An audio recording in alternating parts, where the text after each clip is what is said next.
Hi, I'm Hallie, and I want to welcome you to the Odd Life Podcast. That's spelled AWED, which stands for Awake, Well, and Empowered. In this space, you will hear inspirational stories, candid and heartfelt conversations, as well as advice from experts, all with the intention of helping women like you live odd AF. Because I believe the more of us that live awake, well, and empowered, the better this world will be. So thank you for being here and welcome to your odd life.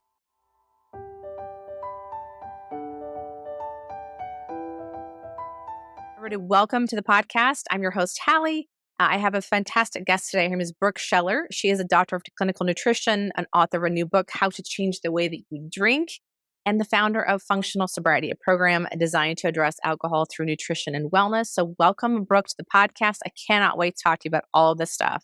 Thank you so much for having me, Hallie. I'm thrilled to be here, and I'm glad that this is a topic that you love talking about because it's one that I love talking about too. It's funny because my health journey started with food, and not once did I ever consider pulling alcohol out as potentially a core reason of why I wasn't feeling great. Did everything else, but alcohol was the last piece. And so I think that probably is very common for a lot of people. But we'll get into that in a second. But I want to ask you to, if you don't mind, sharing a little bit of your own story, like your own sober story, to help people understand where you came from and why you're in the space you're in now, helping people get to that place as well. Absolutely. I would love to share more about that. And just to touch on the point that you mentioned around, I see this really often with clients in my experience. I've been working as a nutritionist for close to 15 years now, and everyone would be willing to make all of the changes in the world, and the alcohol was always the last thing. Like, you can touch all these other areas, you can give me 30 supplements to take, I'll do all these other crazy things, but don't touch the alcohol. And for so long, we've separated it. We've made it this separate discussion point. And part of my passion and my excitement in this topic is, how do we bring this conversation into the mainstream health and wellness conversation? Because it is an important part of the crux of it, and not necessarily something just reserved for people who identify as having an addiction to it. Mm-hmm. But my story is similar to many, where I started drinking as a teenager, was pretty big drinker throughout high school. I share more in the book on my experience and my journey and my upbringing. I experienced some trauma in my late teenage years in my family, and that really fueled a lot of me turning to alcohol because I didn't really have any other coping mechanisms. No one had ever shared with me how to get through difficult times or emotions. And because there was some tumultuous things happening at home, I turned to my friendships a lot to focus my energy. And my friendships all included alcohol at that time. Yep. And that carried on into my 20s and early 30s, that I was finding the people who would drink. You know, I was always able to find the people who wanted to stay out late or go to brunch on Sunday or go to happy hour after work. They're always around. Mm-hmm. And even in the health and wellness space, there are also a lot of people who are big drinkers, you know, and you can go to a conference on health and wellness or go to a conference with doctors, and there's going to be alcohol being served. In fact, I shared a story not long ago that I was at one of my certification conferences this past year, and the options were alcohol or soda. And these are nutritionists, by the way. Yes.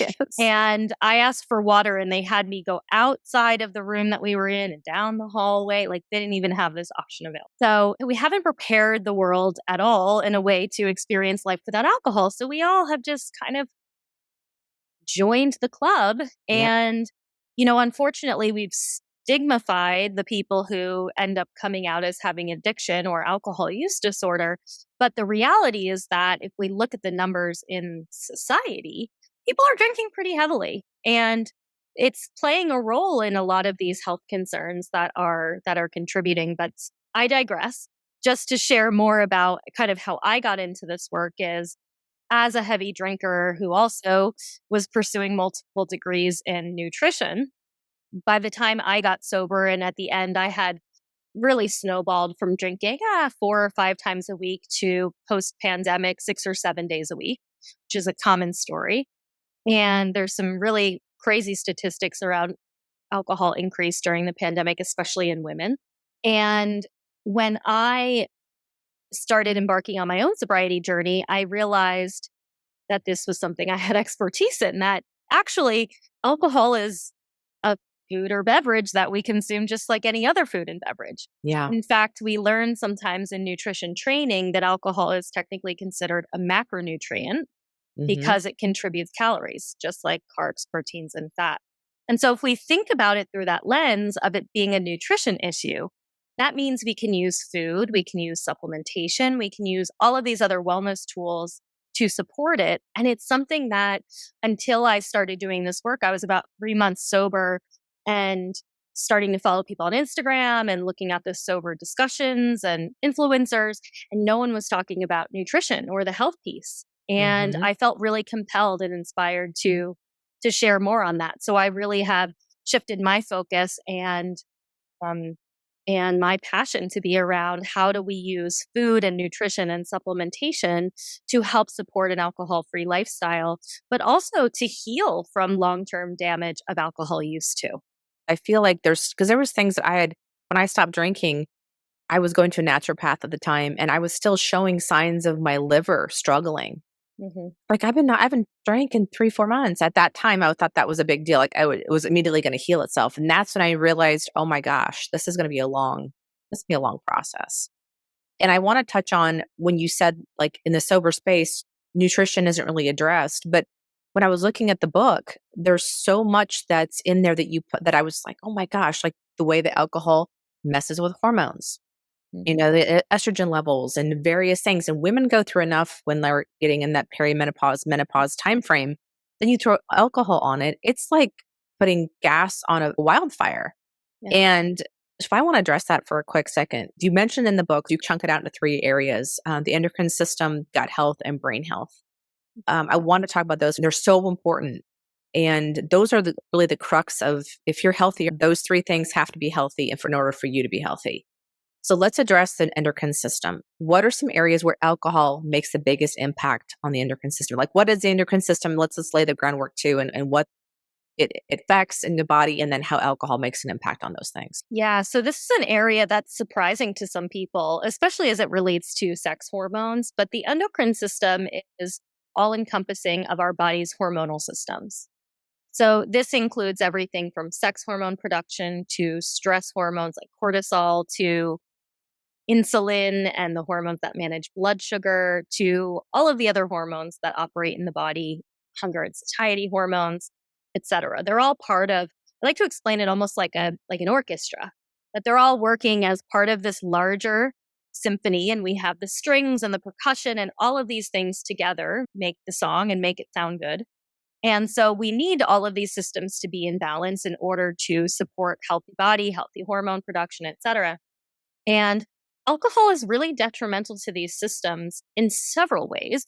And it's, again, to your point, not something that we're usually talking about. In fact, women during menopause, perimenopause, postmenopause usually have huge surges in alcohol consumption because they're going through a lot of life changes. They might be experiencing changes in their physical body.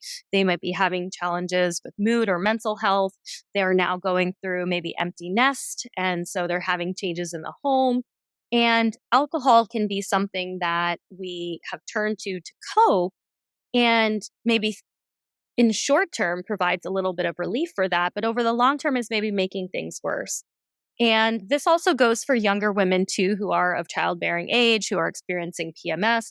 Alcohol is also really closely linked to infertility. So if you're a woman who is trying to get pregnant and is struggling with that, definitely something to take a look at. And this is because alcohol affects all of the organs of the body, not just the liver, but the liver is one that supports the balance and the management of hormones in the system. And alcohol is a huge driver of cortisol, which is our body's stress hormone. And that cortisol can cause these imbalances and downstream effects in hormones. So it's not uncommon for women, especially, to experience hormone imbalances as the result of alcohol consumption. But also men too. It will decrease testosterone, cause overconversion of testosterone to estrogen. And so it's really messing with the hormone systems. And it's usually not the go to, right? It's usually not the, oh, maybe it's the alcohol that's causing it, but it could be some really low hanging fruit to try if you're experiencing hormone imbalances. Yeah, and it's funny because most men that I know I'm in my 50s, uh, it's a testosterone boost, whether it's shots, hormone replacement, it's then taking something to reduce excess estrogen. It's taking all these other things. So adding more to the system rather than taking some things away. And I feel like that's kind of really the epitome of our healthcare system a lot of times Mhm. now is really keep adding to it rather than let's look at what we can take out that's causing you issues.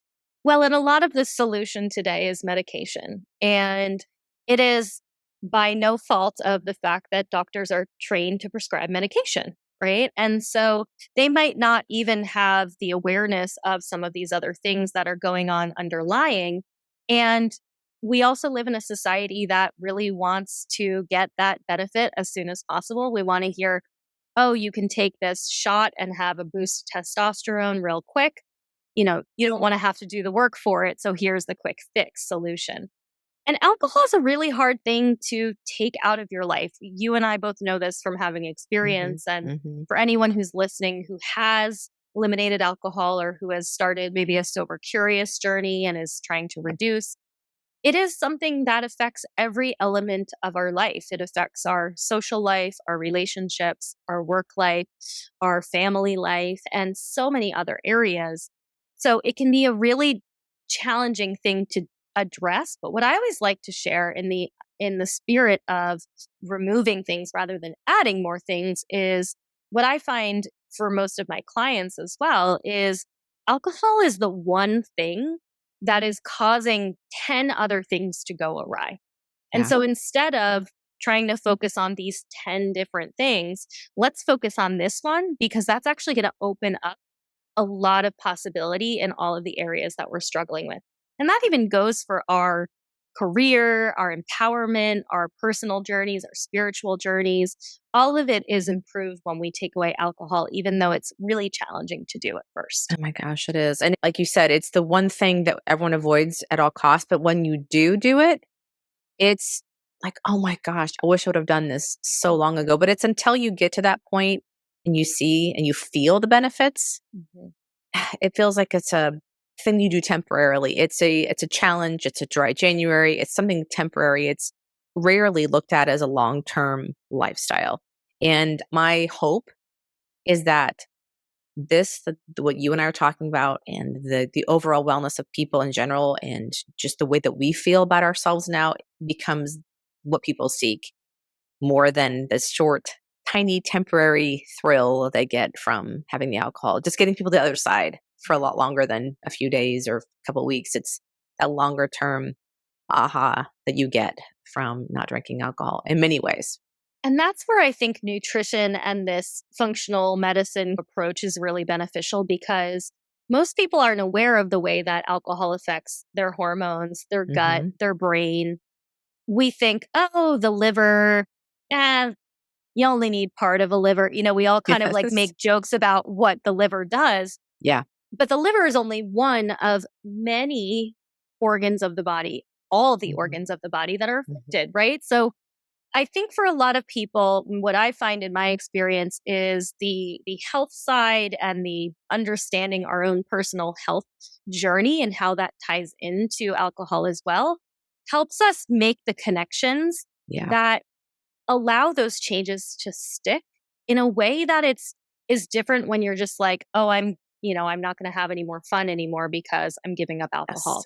Yes. It's I'm giving up alcohol because I have digestive issues that when I stop drinking are completely resolved, Right. or I have no more hot flashes when I quit drinking, or That's right. I have no more anxiety when I quit drinking. That's the thing that makes the difference. Absolutely. And that's something that I've always found helps me get through that tough thing when I'm giving something up or taking something out of my life. It's when I make the mental connection of, oh, when I stopped having dairy, I stopped feeling this way, or I stopped getting acne, and it's like, oh, wait, it takes that connection Mhm. to understand it. And once you do, it is so much easier, like you said, to walk away from it because then you like, I don't want to feel that way again. It's just like when you know that when you eat something specific, whether it's spicy food or whatever, like I don't feel good afterwards. And you make that connection. But it takes people to be cognizant and paying attention and being aware. And sometimes alcohol doesn't always help you connect the dots. Finally, I think for me, drinking wine, I was also like getting up at 2 or 3 in the morning every time I drank wine and having to go pee. And then the next morning, I would have like these horrible gut pains because I was so probably dehydrated that my stomach felt like it was caving in on itself. And I always told myself, gosh, why am I always so hungry the next morning? Like, that's not a hunger pain. That's me being so dehydrated that my stomach is literally like caving in on itself. You're you're dying from the inside because you're so dehydrated. And I finally made that connection. I was like, oh, so it's easier and easier the more that you pay attention to the signals your body's giving you. Yeah, and I'm glad you brought that up too, because just to kind of uh, tag on to the endocrine system discussion, a lot of what I talk about in the book, and you've read this, is about blood sugar and blood sugar management, because alcohol is very disruptive to blood sugar hormones, and specifically with the liver. The liver releases something called glucagon, which is one of our blood sugar management hormones. And when we drink, it changes the way that our body releases this hormone and essentially will cause us to have more tendency toward hypoglycemia or low blood sugar. Mhm. So, what Mhm. you may have been experiencing too when you were waking up really hungry is you may have had really low blood sugar Blood sugar. Mhm. as a result of that alcohol consumption. But the reason why I love talking about that area in particular, and if you would have asked me 5 years ago if I would be someone talking about blood sugar this often, I would not. But it is so linked to alcohol. It's Yeah, it's it's really something that we can have a lot of control over, because these blood sugar kind of roller coasters that we experience when we're hungry, when we've gone long periods of time without eating, for many people with an alcohol use history, those low blood sugar slumps can manifest as alcohol cravings. When we get into that state, it makes it really, really hard to say no to a drink. sure. It's Sure. our body's physiology essentially saying, I need this thing because I'm not well. I can't think. I can't move. I can't operate in the way that I need to because the blood sugar is low.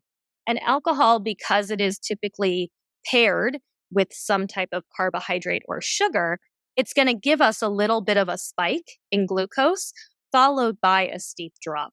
And so it creates this dysregulation in blood sugar that doesn't just happen when we drink, but can have Mhm. a kind of longer term effect. And so it's one of the areas I focus on a lot in terms of recommendations, that protein is something that, like, if you're listening, this is one of the big takeaways, is that if you're struggling with alcohol cravings, especially in the afternoon, 5 o'clock, 6 o'clock, that after work hour, usually it is low blood sugar and it is hunger.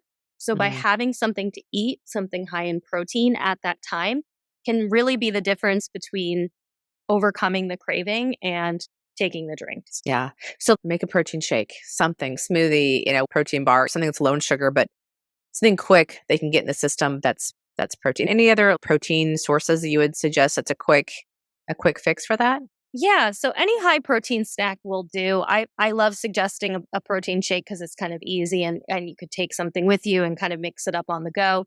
I'm Yeah. actually, and I heard you mention you don't eat dairy, but I'm a huge fan of recommending a cheese plate Oh, in the yeah. afternoon and making like the little accoutrements and having Yeah, seed yeah, crackers and other kind of add-ons, kind of a fun way, like a celebratory, exciting thing, have a yeah. little bubbly water. But anything like beef jerkies or edamame, hard-boiled eggs, anything, just Oh, making yeah. sure that protein piece is critical. That makes sense. Good Mhm. idea. It's funny how, rather than reaching for that, what we'll do a lot of times, like you said, the alcohol, but also I feel like the alcohol and the carb craving can be very similar. So maybe it's reaching for the bag of chips. It tends to not always be a great thing. And if you just flip it and put a little protein, something that's healthy in there, amazing what that does to calm all those signals down. I hear it from clients all the time, and I hear it from random people on social media after I share a post on it, that it has completely transformed their cravings. Mm, So it's definitely worth a shot and worth a try. But yes, because of this mechanism, this is also part of why when we take away alcohol, we'll start craving sugar or mhm, carbs or both. mm, And mhm. so again, this same strategy will apply for someone who's having a lot of sugar or carb cravings too. Okay, perfect. So let's move on to then gut health. what happens in the guts? And this is where my health journey started because I had all kinds of gut related issues. So I was always very cognizant of my gut health after I started to connect the dots. So this is a near and dear area of my health journey. So tell us what happens when you drink alcohol and how can you start to make an impact on their gut health by taking it out?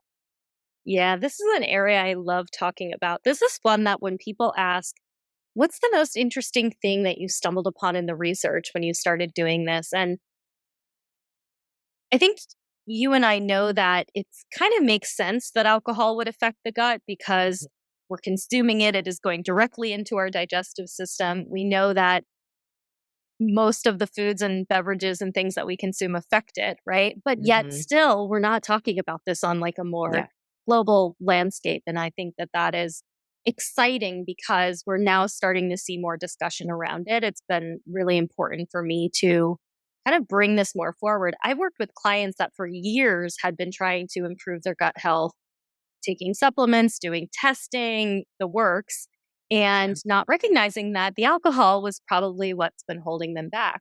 sure. And there's a couple of ways that alcohol affects the gut. There's kind of three main areas. The first is in the upper part of the digestive system, the stomach. Alcohol is going to affect our enzyme production, our stomach acid production. And because a lot of the alcohol is absorbed in the stomach, it's going to compete for absorption with a lot of our nutrients. Hmm. So, one of the main side effects of heavy alcohol use or even moderate alcohol use is depletion of nutrients. And this is one of the reasons why that is true. The second and kind of sexy area that we like to talk about is the gut microbiome. And alcohol is really disruptive to the balance of bacteria in the gut. It will decrease many of our probiotic strains Hmm. of bacteria, and it will allow for overgrowth of other more harmful microbes in the gut. So it creates this scenario where we have less of the good bacteria and more of the bad bacteria. This is a lot of Yeah. what can contribute to not only digestive issues, but the other types of systemic issues like skin issues, migraines, mood imbalances, a ton of other symptoms throughout the body. And then the last thing that alcohol does in the gut is it breaks down the lining of the intestinal wall, something Hmm. that we often refer to as leaky gut or Hmm. intestinal permeability. And because of alcohol's really toxic nature, it breaks down the healthy lining of the gut and can contribute to that leaky gut, which can manifest in some people as autoimmune diseases, as other types of immune disorders, as food sensitivities, as Yeah. seasonal allergies.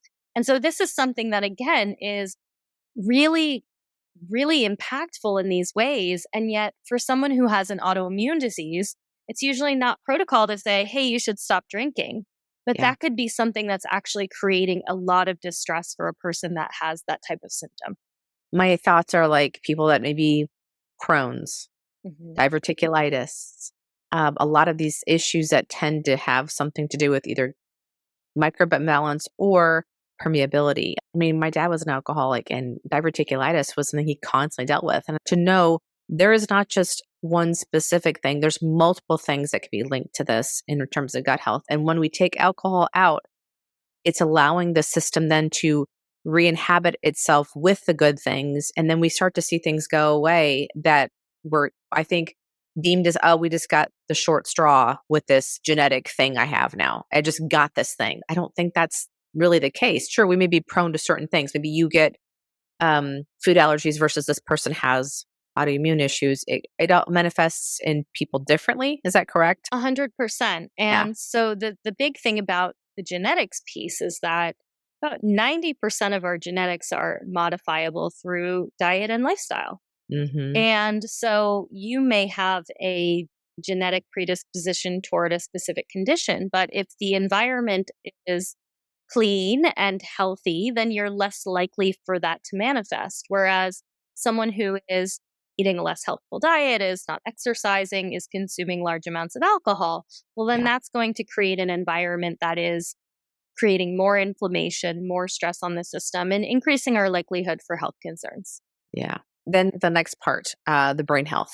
Obviously, we know how we feel sometimes after a long night of drinking. We've got the headache, those kinds of things, but that's not the brain health we're talking about. We're talking about other parts of the brain that are impacted by alcohol. Can you share some of those things? What happens Yeah, to the brain? I think we can think about it almost in short term effects on the brain and long term effects on the brain. Mhm, Long term effects on the brain are things like alcohol changing the size and the structure of our gray matter and our white matter in the brain. mhm, These are things that over the long term enhance the age of the brain. So there's been some research that shows that alcohol can enhance aging by several years and mm, essentially make a brain that, let's just say, is 50 seem like a brain that's 55. mhm, And that is due to more of those structural changes that can happen based on alcohol's role. And this can manifest as cognition issues, memory issues, more of almost the aging brain type of issues. But the other piece that's a little bit more short term, and I think probably more exciting for people to learn about is the effects that alcohol has on the brain's neurotransmitters, which are really the chemicals that control how we feel, our mood, our emotions, etc. And most of what we think about is dopamine being one of the brain's feel good hormones. And alcohol has an effect on really all of the neurotransmitters in the brain. Going to give us these false spikes in things like dopamine as well as serotonin, another feel good hormone. But also, alcohol affects GABA, which is really our brain's relaxing neurotransmitter. And part of why when we drink alcohol, we get that kind of sigh of relief, that's the GABA production that's happening in the brain. But this is all false improvements to these areas that we're almost kind of blowing out these circuits rather than truly enhancing them or improving them. And the big challenge is that all of these neurotransmitter pathways are built off of amino acid, which are from proteins, and they utilize vitamin and mineral cofactors to produce this dopamine, to produce this serotonin, to produce this GABA. And one of the topics I talk about a lot is how, because, like we mentioned, alcohol will deplete a lot of these important nutrients, it's actually creating this vicious cycle where we might have anxiety. And because of that anxiety, we take a drink. And when we drink, it makes all of this worse, right? Because now it's lowering these nutrients that we need. It's lowering the production, the natural production of these neurotransmitters. And what do? Well, we're anxious, so we're going to take another drink. And so we get caught in this vicious cycle that nutrition can be a really impactful tool in, because by starting to bring in these nutrients that we need, these proteins that we need, we can actually start to restore and reestablish these healthy brain neurotransmitters so that we don't feel as much desire or need to cope with a substance. that makes total sense. It's almost like you're giving your body what it needs from the very beginning, so alcohol plays less of a temptation to fill that for you. Right. If we don't feel that maybe low mood or that anxiety Mhm. that drives a lot of alcohol Yeah, consumption, then yeah, we aren't necessarily searching for it. Right. yeah, yeah. Most of the time, when people become, and I use the word addicted lightly in the sense of when we become habitual around alcohol use, in the sense of, oh, well, maybe on the weekends I turn to alcohol. A lot of times it is driven by that need or desire for stress relief or to Mhm, turn off the brain. mhm. And there are so many other ways for us to do that, but alcohol is like a quick fix. Again, Yeah, to kind of circle it back to that discussion, yeah. alcohol is a quick fix. And we don't always necessarily want to sit down and do the meditation or go for the walk outside or do the exercise to improve it. But those things and incorporating these things in can really help you learn new skills and new tools of coping with this stress so that we're not turning to Mhm. this thing that is actually causing more harm than good. Yeah, And from a stress perspective, we didn't really talk about cortisol, which kind of falls in that first hormone category. yeah. Oftentimes, people use alcohol because of stress. But what we know in the research is that alcohol raises cortisol levels above baseline. takes about 7 days for cortisol levels to come back down Mm, after an episode of several drinks. And so what happens is we think that it's helping with our stress. It's actually making our stress worse. mhm. And so by tuning into some of these other alternative things you talk about on the podcast all the time, Hallie, Sure. we can then really create a more sustainable lifestyle that doesn't include alcohol. Yeah. Yeah. And what would be the impact of a person living a high cortisol life? Like your cortisol doesn't come down. You're constantly between stress and life and then what alcohol does to it. What does a high cortisol life look like? Like what happens to the body and what happens to a person long term or even short term if that's consistently high? Yeah, it's a great question. Cortisol is linked to a ton of different symptoms and conditions, including hormone imbalances. Hmm. So, again, that's going to affect both women and men. Cortisol also drives intestinal permeability. So, it's Hmm. making the gut health worse. It also, when we have stimulation of cortisol, we have overproduction of adrenaline. So, again, it's kind of burning out these dopamine systems, these dopamine pathways, and it's creating a lot of internal stress. It's going to drive inflammation. Hmm. It can be for some people, it's that high that people feel when they are kind of constantly in that state of stress. And it's something that over time is really problematic because if we don't start to bring cortisol back down, we effectively allow the adrenal glands to stop working and stop producing cortisol. So then this Hmm. can affect things like sleep, this can affect energy throughout the day, and create a whole slew of other symptoms. Wow. It's amazing how it is such a catalyst for so much crap to happen in the body. And it's the one thing that if we just took it out, the landslide of good that can come from it is just mind blowing. It's pretty fascinating that, again, we're doing research and all of these other things that can help the body. And we're not just looking at this one piece that I really believe is driving a domino effect in all of these areas of the Yeah, body. for sure. And we haven't even talked about the C word, cancer, and Mhm. how for a long time I think everyone's wanted to see, oh, yes, a glass of wine a night is so good for you. And you want to believe all these great things.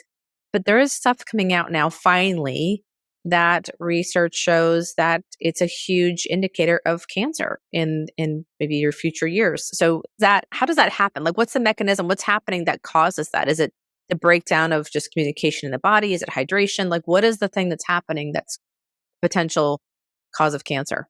Yeah, this is a great topic. I just had a post on Instagram on this go viral because most people Mm, don't recognize that alcohol is considered a class one carcinogen. mhm. What that means is that it is on a list of substances that are known to cause cancer in humans.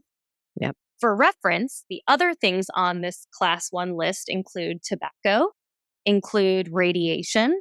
include asbestos, and many other things that arsenic is another one, Oh, yeah. many other substances that we would not consume in small amounts and say that they're potentially healthy. We Yes. avoid those things at all costs because we know that they are harmful Yeah. substances.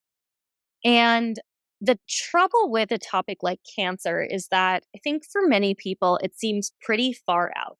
Like, Mhm. we can be like, well, that's future Brooke's problem. She's going to worry about that in 10 years. Like it's easy to kind of push that one off. Whereas Yeah. some of the more specific, like direct changes you can experience, like improvements in skin and gut and these other areas, are a little bit more short term.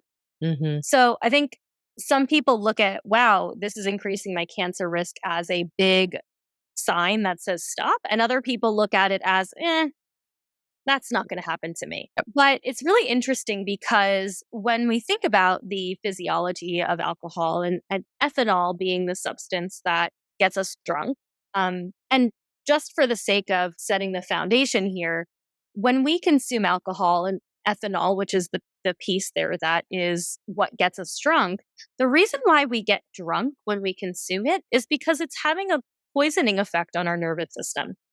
So when we are not able to walk or we're not able to drive, it is because our nervous system is being poisoned. This is why we would vomit if we drink too much of it. So that makes it a little less fun when we think about, okay, wow, I'm like, that's probably not great for me.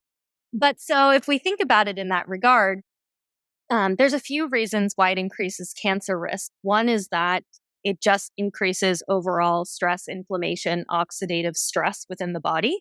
It's going to take a lot of the antioxidant nutrients like vitamin C and selenium, for example, and it's going to use those to get rid of alcohol rather than taking care of other stressors and toxins in the body.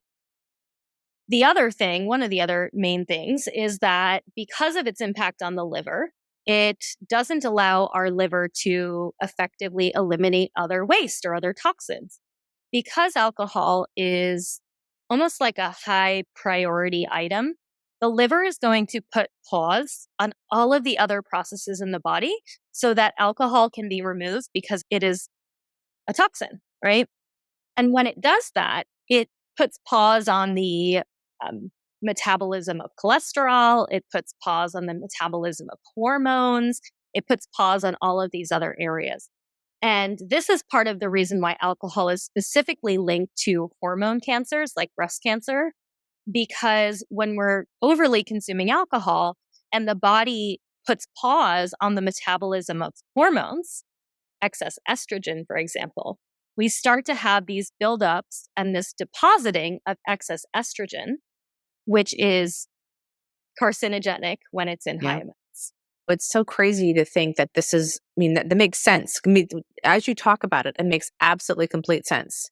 But yet we have all of these organizations, American Cancer Society, all these things throwing money at cancer research when no one's really addressing a huge, huge factor that can make a big impact in this. It's just mind blowing. I know that's maybe a money making operation in itself, and that's a whole conversation to go down. But I do think it is such a eye opening detail in looking at your health when we already are kind of I'm freaked out by the amount of cancer that's going on in the world, but between glyphosate that's in the water systems and all these other things that are going on, what do we have control over? We do have control over how much alcohol we can consume. If I can reduce my risk of cancer because of that, I think that's a huge incentive because there's a lot of things I can't control and that are in the environment that I can't see and touch and know that's there. But that's the one thing I know I can impact is that.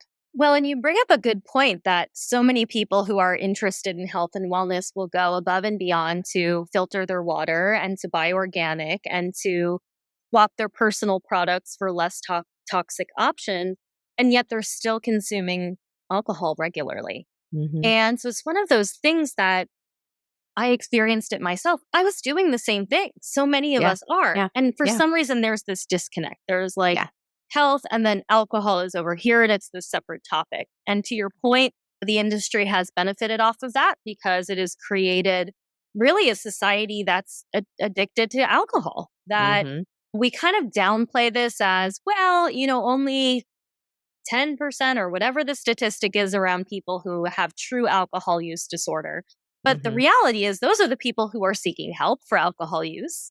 This is not an example of how many people are over consuming. And I was just doing some research the other day on per capita consumption of alcohol in the US. And it's something like every year per capita, um, each person is consuming 530 alcoholic beverages per year. This is also looked at in people above ages 14 and above.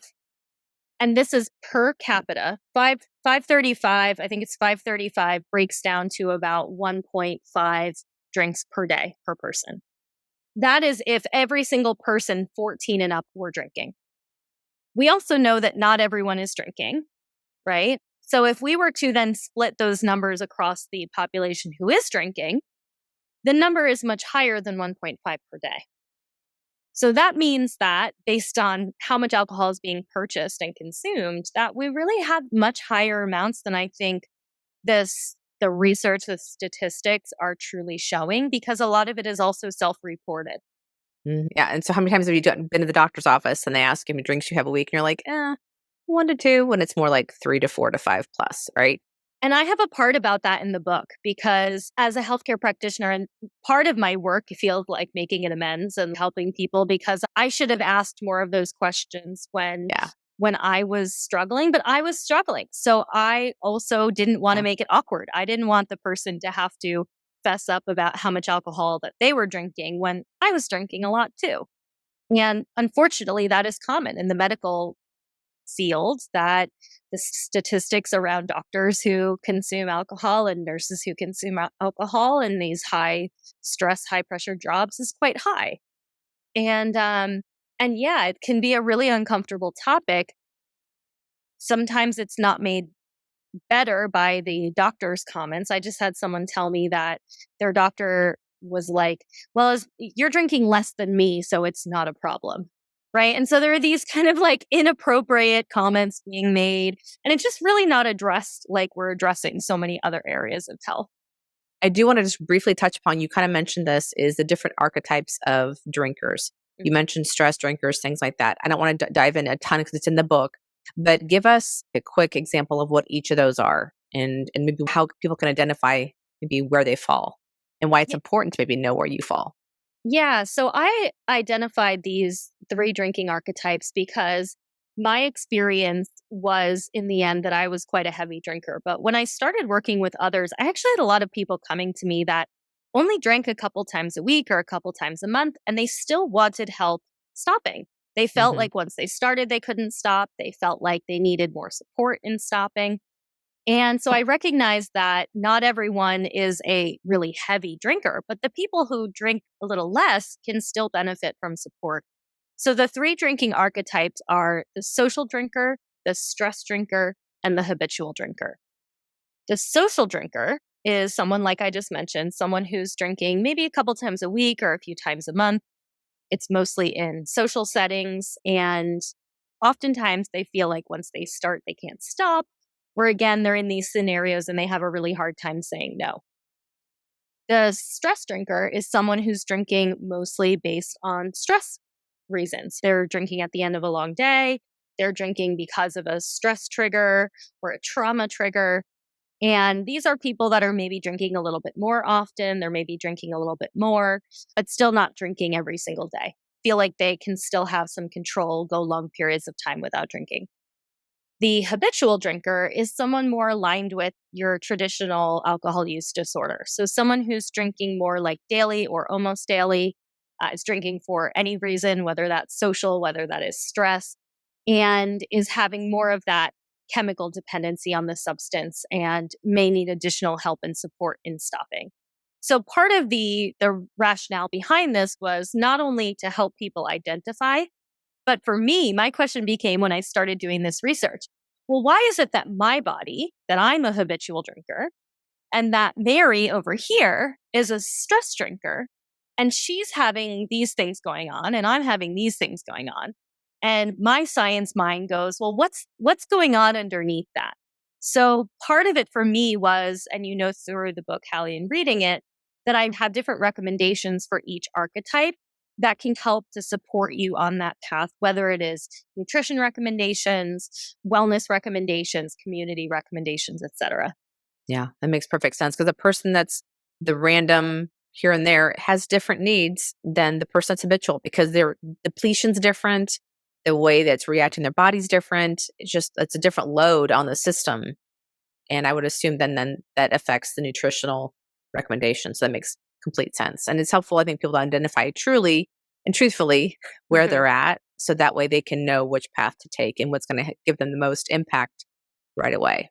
Absolutely. And the other thing that I've found in working with others is that a lot of the books around sobriety and alcohol reduction are written from the perspective of someone who has a heavy drinking history. Hmm. And so I've worked with some women that in reading some of the other books in the quit lit space, which is the quit literature, the quit Yes. drinking books, Yeah. Yeah. for anyone who doesn't know that term. Yeah. And they felt like, well, I didn't drink like that person did. So does that mean I really need to stop? Am I really that bad? And so it was important for me to make this again about health and about supporting people who maybe could stop before it gets to the point where they need additional assistance, Hmm. or they have, they end up with a more extreme alcohol addiction or alcohol habit, that maybe if they could catch it a little bit earlier on, then they could save themselves some of that pain. Absolutely. Yeah. Why wait to get to that point? Do it Totally. now that you don't have to go down that road. and start to get the health benefits before you see the really hardcore effects of drinking. That leads me to the next question I have. Want you to explain about this is you have a thing called functional sobriety. It's a term, I don't know if you've coined it, but you have a program that's called functional sobriety. Talk about that program a little bit and how it can benefit people that are maybe looking to stop alcohol use or to lower it and what it's going to do for them. I think it's just fantastic. Thank you. Yeah. So functional sobriety is the term that I came up with in starting this work. And really what it is it's a nutrition or functional medicine based approach to alcohol reduction or cessation. So just like we would use functional medicine or nutrition to support gut health or these other areas, it's using those same tools to apply to alcohol reduction and healing from alcohol. And so functional sobriety offers several different things. We have online programs and courses that help educate you and can help you build a nutrition plan to support alcohol reduction, also to support healing your body from alcohol, just like we talked about if there's effects on the liver, effects on the gut, effects on the hormones. We also have an online community of women around the world that we have weekly meetings, we post daily content. It's really a support community for people with all interests around health and sobriety. Some people are fully sober, others are sober curious and kind of just embarking on this journey. And it's really, again, using these tools and bringing these tools to the forefront for them to implement into their lifestyle. We also offer supplements. So we have packs that are designed for, they're actually the first supplement on the market that's specifically designed for sobriety or sober curious. And we have different ones for people who are earlier on in their sobriety journey and maybe need more help with cravings or mood or energy. We have packs that are specific for cravings, so people who are experiencing a lot of sugar or alcohol cravings. And so we try to offer a variety of different tools that can help meet people where they're at if they want to try to start with supplements, if they want to get more involved in community, and really to just dive into this area and start to see what feels good. I really believe that this is such a great way into the conversation around alcohol reduction that is not judgmental. It is not all or nothing. It is not aligned with some of the previous notions of sobriety. And it's more about empowering yourself through health and wellness and making alcohol cessation or reduction a choice for your health and your wellness. Oh my gosh, I love that. And that's exactly it. It's more of an empowerment tool than anything. It's not to label you as someone that has struggles with alcohol or that is potentially an alcoholic, whatever that has been. Like you said, that narrative, I think, is an old narrative. It's more about wanting to take control of your life and being in a place where you feel empowered. And the acronym I have is awake, well, and empowered. By giving up alcohol, I would never would be in this space to say I live awake, well, and empowered. And that is really another way of looking at it. The functional sobriety space that you're providing is letting people do exactly that. So we actually go hand in hand really, really well. I love it. So I love it. yeah, Perfect yeah, partnership. we are. And I think you mentioned some about community too. And even if people have already given up alcohol, they really don't say need the help with all that. Just being part of a community, I think, is almost two-thirds, if not three-fourths of the battle because it's such an isolating thing to do in our society is to give up alcohol and all of a sudden you're the pariah. What? Why would you do that? And to have a space where they can come and feel seen and heard and be part of something, I think that's amazing. So you kind of have almost best of both worlds. You've got the functional piece that can help you with your physical wellness and mental wellness, but you also then have the online community that can provide that support system that you may not have in your daily life. And we have people come in with all backgrounds. So we have people come in that have 2 years of sobriety and are simply looking for Yeah. like minded people. They're maybe looking for a little bit more motivation to stay on their journey, or they're also maybe battling some health issues that they're needing some support on. Yeah. And so yeah, it's really important. Community for me is a huge part of why I got sober. And I know even if you look at research around why programs like Alcoholics Anonymous are as successful as they are, has a Mhm. lot to do Mhm. with the community and the mentorship element. And so it's important to have people that are like-minded around you because it's hard to be the only person that's not drinking in a Yeah. room of drinkers, right? Yeah. Yeah. So it's a big part of the journey for sure.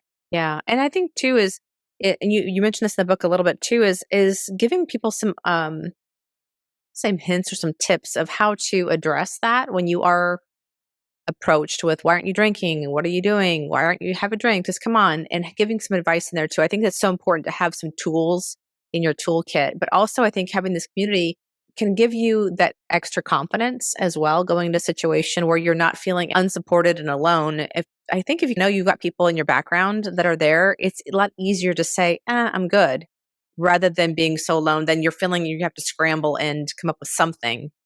So this thing of a support system, for some reason, just kind of negates all of that. And Neat. having cheerleaders, right? We Yeah. have women all the time that are coming in and saying, all right, I have this big work event later. I'm going to send me some love. And everyone's like, we're here for you. I mean, sometimes we Hmm. people, they're at a wedding on a Saturday and they're posting in the group and saying, all right, I need a little pick me up. Someone tell me that I'm doing the right thing by not drinking.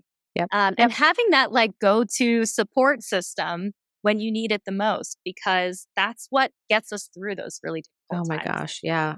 It's funny that you said that, because I actually got a friend that is in the sober space, and I was at a wedding and I texted her and said, I am struggling right now. I feel so alone and on my own. And I feel like I'm looked at like I've got three heads, and I just needed that pick me up. And I get that for sure. It's just a little extra support when you feel like I am down and out and very isolated in the way I'm feeling. And when you That's know you've got, usually that's usually when it's time to leave. yes, When you it look is. around and everyone else is drunk and you're like, Yeah. "There's nothing for me here That's anymore." right. The conversation is officially over. Yeah, for sure. For sure. And it's interesting when you've taken alcohol out of your life and you are in those situations, you go, wow, okay. Either the behaviors or just the way that you interact in a social setting. It is just so different. And I love being more present. And I actually relish those situations now because I am so much more present. I've got better conversations, and I can sit back and be proud of me showing up for myself in those situations. And until you do that, until you put yourself in those situations, I mean, sure, it's hard.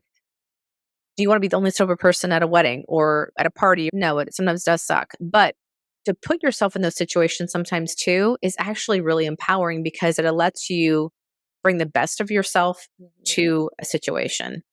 And you get to walk away going, I'm really proud of how I did this tonight and how I showed up for myself and how great I'm going to feel tonight. And tomorrow morning, I'm going to get such great sleep and all the things you can be proud of by putting And I yourself in think that it's situation. such an empowering thing to go and be the only person that's not drinking and Hmm. still have a lot of fun. Yeah. Yeah. Because I think it Exactly. shows people, wow, in my experience, the first time that I went out with friends when I was on my sober journey, I'll never forget. I was Hmm. 20 something days sober. I write about it in the book. Yeah. And I had more fun that night than I had in years dancing with my friends. And at the end of the night, my friends went, "You were so fun tonight. We were worried that you weren't going to be that fun because you weren't drinking." Yes. First of Yes. all, I was like, thanks. Great. Second of Yeah. all, I was like, oh my God, I realized that previously my only thought was around alcohol. I would have stood by the bar waiting to order another drink. I wouldn't have been present or there at all. And I had Absolutely. more fun not drinking. So I think when you can kind of prove to people that it's possible, it's also Yeah. really cool and empowering. 1,000% agree. I love that. So tell me, what have you got coming up? What's next? Do you have any launches? I know you've got the book, obviously, is a huge piece of what you got going on right now, but anything else that's going on, a speaking event? Anything else that you can share with the listeners of what you've got coming up? Yeah, thanks for asking. Mhm. I just wrapped the first part of my book tour at Ooh, the beginning of February, a couple of weeks ago. okay. And I'm going to be planning some more events for summertime, fall. So Okay. if anyone's interested in that, definitely follow me on social media. You'll see all the posts about Okay. those things. Right Perfect. now, we're launching a few new functional sobriety packs. So, a few new supplement packs to support things like sleep, which is a big one with Hmm. sobriety, and some Hmm. of these other areas that people still really struggle with in coming into sobriety. We also are in the process of launching some at home testing options. So, Mm. I do some work with my clients in my groups to run functional testing hormone testing, stool testing, cortisol, etc. So we're working on some options where other people can access that as well to identify if there's other imbalances in their body, nutrient deficiencies, and things that they need to support to fuel their alcohol recovery. Perfect.